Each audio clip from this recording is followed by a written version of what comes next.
যেমন আপনাদেরকে পরিচয় করে দিব আজকে একজন বয়স্ক লোক, যিনি বাংলাদেশের একজন নাগরিক, যিনি লক্ষ্মীপুর জেলার চন্দ্রগঞ্জ থানার 14 নং বান্দারি ইউনিয়নের একজন বয়স্ক লোক। উনি এবং ওনার ওয়াইফ দুজনেই বয়স্ক,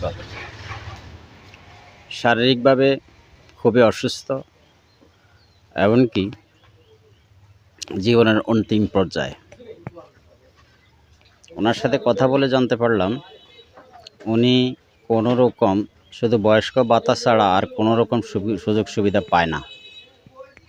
তো উনি যে কোনো রকম সুযোগ সুবিধা পায় না, এটা ওনার মুখেই শুনুন আপনারা। আমার বয়স্ক ভাতাকে দূরেই দেয়, আর কিছু হয় না, কোনো কোনো জিনিসপত্র কিছু দেয় না।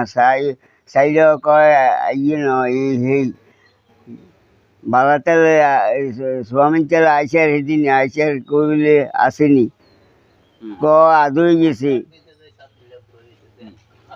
আপনার যখন এই যে বিজিএফ কার্ড, এই কার্ড, সেই কার্ড, এগুলা কি যে না যে না কি দেয় না? আপনার বিজিএফ কার্ড দেয় না? যে না। সরকারি চাউল দেয় না? যে না। তো আপনি মেম্বারের কাছে, চেয়ারম্যানের কাছে গেছেন কখনো?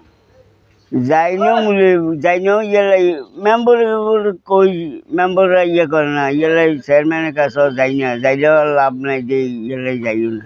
আপনার সংসার এখন কিভাবে চলে? কষ্টে চলে? কোনো রকম আরই আল্লাহ চালায়, কোনো রকম আই চলি, দুঃখ কষ্ট, বহুত কষ্টভাবে চলি। আপনি চেয়ারম্যান মেম্বারের কাছে কি চান? আপনার মানে এই যে সরকারি কিছু সুযোগ সুবিধা চান? চাইতাম, তখন দেয় না, ইয়ালাই চাইও না, যাইও না, শর্মাও যাই না। হাসা তার একটা শর্ম লাগে, যাইতেও শরম লাগে, ইয়ালাই যাইও না। এত শরম লই কি দুনিয়া চলন যাইব? এখন কি গেলে দেয় না, ইয়ালাই যাইও না।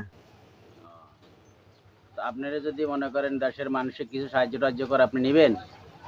ইনশাল্লাহ নিতাম না, আল্লাহ দেয় যদি, আপনারা দশে যদি সাহায্য করেন তাই আসি। তো আপনার বয়স কত এখন? 80-র কাছাকাছি গেছে। 80-র কাছাকাছি গেছে। আপনার স্ত্রী কি অসুস্থ? জি, একেবারে অসুস্থ। কি আপনার স্ত্রী? জি, আত্মনা একেবারে নরম। আপনার কে নরম? আপনার ওয়াইফ? ওয়াইফ অনেক নরম। জি। তো আপনার রান্না বান্না করে কে? কষ্ট করে করে নাকি? এই কষ্ট করি চাল ডাল, মানে তরি তরকারি দুইটাই নাল ঘান্দাল করে দিলে তো বইবে, জাল দেয়, এই কোনো রকম বইবে ইয়ে করে। বউ হিজে ওই ইয়া করে, হিটাকেও সংসার লইয়ে হিটারা আছে। মানে ছেলেরা ছেলেদের সংসার নিয়ে? জি। তার মানে আপনাদের এখন অনেক কষ্ট?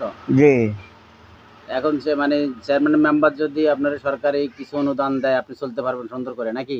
ইনশাল্লাহ যদি আল্লাহ দেয়, আপনারা সাহায্য করলে আমি হয়তো চলতাম, ভালো চলতেন।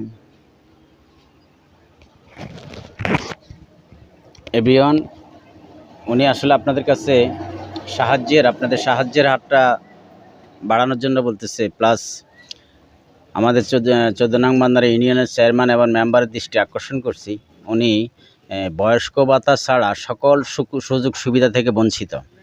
আপনাদের দৃষ্টি আকর্ষণ করছি, আপনারা খুব দ্রুত সময়ের ভিতর ওনার জন্য ব্যবস্থা নিন। যদি সরকার যদি এই বয়স্ক মানুষের পাশে বয়স্ক ভাতা দিয়ে যদি শেষ করে দেয়, তাহলে আমাদের আর কিছু বলার নেই। এই বয়স্ক মানুষগুলা জীবনের অন্তিম সময় সরকারি প্রতিনিধিদের সহযোগিতা চাচ্ছে। সরকারি প্রতিষ্ঠানগুলো তাকে সহযোগিতা করবে, এমনকি দেশের মানুষও তাকে সহযোগিতা করবেন। আল্লাহ হাফেজ, ভালো থাকবেন, সুস্থ থাকবেন, শুভকামনা রইল।